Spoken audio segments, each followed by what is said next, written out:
Doctor नि बनियो, patient girlfriend पनि आजकल कति कम भएको होला।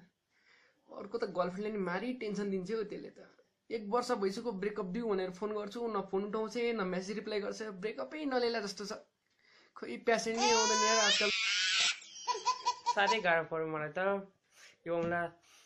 यसो अघि मैले जहाँ छिन्छु त्यहीँ दुख्छ, अघि मैले ढाडमा छिन्छु ढाडमा दुख्छ, टाउकोमा छिन्छु टाउकोमा दुख्छ, ठट्टी भएको धेरै गाह्रो परिरहेको छ डाक्टर साहब। भुँडी छिन्छु दुख्छ, त्यही गर्नु होला डाक्टर साहब, त्यही गरिदिनु केही गाह्रो परेको होइन। खास भएको तपाईँले भन्नुभयो होइन, ढाड छुँदा ढाड दुख्छ, पेट छुँदा पेट दुख्छ, खास तपाईँको अम्ला चाहिँ भाँच्चिया रहेछ। म केही ट्याब्लेट मगाउँ अनि ब्यान्डेज निको लगाउनु, निको हुन्छ, टेन्सनै नलिनु क्या। शान्ति आयो है आयो। ए ल तपाईँहरू बस्दै गर्नुहोस्, म अलिकति 5 मिनट ब्रेक लिएर आएँ है। हर्के तँलाई थाहा छ, उयो डक्टरकोमा पहिले नि आएको छु नि, एकचोटि मेरो दाँतमा किरा आयो त्यतिखेर आएको थिएँ।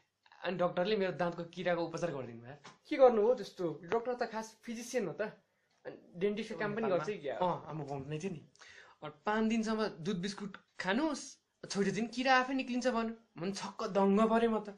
अनि 5 दिनसम्म दुध बिस्कुट ननस्टप खाएको, छैटौँ दिन दुध मात्रै खाएको त किरा बाहिर निक्लेर आज खोइ त बिस्कुट अरे।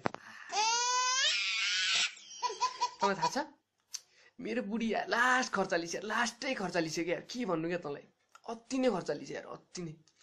जहिले क्या जहिले 5000 मान्छे, 5000 जहिले चाहियो अरे त्यसलाई सपिङको लागि। के गर्नु क्या, 5000 चाहिँ गर्छ चाहिँ के क्या तेरो बुढी। दिएको भाइको थाहा हुन्थ्यो त। यो जस मलाई आफ्नो छोराप्रति लास्ट गर्व लाग्छ, लास्टै सिधा छ क्या। चुरोट नि खाँदैन र खाँदैन, रक्सी चाहिँ नि खाँदैन, चुरोट नि खाँदैन, रक्सी नि खाँदैन। तेरो छोरा त लास्टै सिधा रहेछ। वास्तवमा तेरो छोराको साथी कति वर्ष चाहिँ पुगेछ? 1 वर्ष यार। ए हर्के तँलाई थाहा छ, पहिले मेरो होइन दाँत लास्ट विक थियो क्या।